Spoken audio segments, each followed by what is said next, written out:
Monsieur Fontanet, le ministre de l'Éducation nationale, a pris des décisions pour rendre les lycées plus humains et pour en améliorer la gestion et la vie. Dès la prochaine rentrée scolaire, des unités pédagogiques de 900 élèves remplaceront les lycées trop peuplés. Les programmes de toutes les disciplines obligatoires seront réduits de 10%, ce qui ouvre une petite porte aux initiatives des professeurs et des proviseurs. D'une façon générale, on peut dire que les chefs d'établissement auront plus d'autonomie, plus de liberté et d'autorité. J'insisterai surtout sur la nécessité d'avoir des aptitudes en mathématiques pour réussir en section AB. Néanmoins, quand même, il faut qu'on mette... C'est le patron d'un grand lycée. Sous sa responsabilité, 2300 élèves, 74 classes, 158 enseignants. Gestionnaire, administrateur, animateur, le proviseur a un rôle délicat à une époque où les rapports humains sont difficiles à maintenir, surtout avec les jeunes. Aux yeux des élèves, nous représentons quand même, en gros, l'autorité.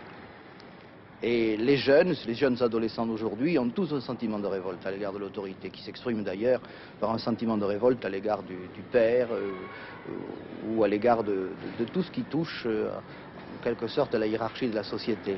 Mais je crois que bien souvent, lorsque j'ai l'occasion de les voir, que je peux engager une action avec eux, ils peuvent s'apercevoir tout de même que je suis là pour les aider.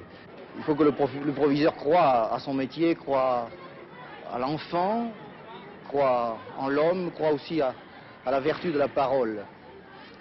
Parce qu'il est devenu, depuis quelques années, plus que jamais, un médiateur entre les diverses communautés éducatives, les parents, les élèves, les professeurs, l'administration supérieure. C'est aussi un animateur qui essaie de secouer toutes les scléroses.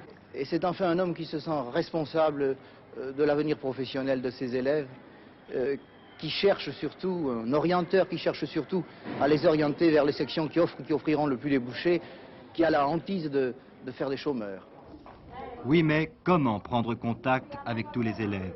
Les problèmes, le proviseur peut les soupçonner. Il y a les conseils de classe, comme ici, les dossiers, mais 2300 élèves, 2300 cas à considérer, le lycée n'est-il pas trop gigantesque? L'établissement dépasse un peu les normes humaines et nous préférerions des unités pédagogiques plus réduites. Mais il s'agit essentiellement de faire fonctionner l'équipe. Le chef d'établissement n'est pas seul, il doit le savoir avant tout. De toute façon, nous sommes beaucoup mieux renseignés que vous ne le pensez sur les cas individuels.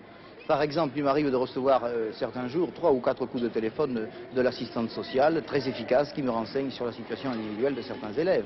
Des professeurs viennent me trouver. Je convoque souvent l'élève lui-même pour l'interroger, pour le faire parler. Encore que le proviseur ne puisse pas toujours intervenir personnellement, dans la mesure où il représente l'autorité suprême et le père. Et il risque d'avoir une réaction de révolte. Et il vaut mieux quelquefois qu'il passe par une personne intermédiaire.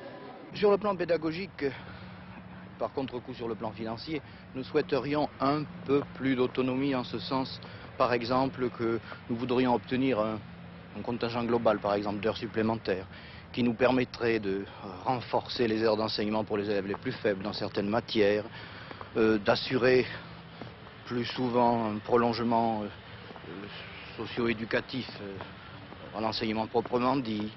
Nous souhaiterions quelquefois aussi faire éclater le cadre un peu rigide de la classe. Peut-être une plus grande autonomie pédagogique nous permettrait de nous adapter aussi aux situations locales, à la figure psychologique ou économique de la région. C'est en ce sens peut-être que nous souhaiterions une plus grande autonomie.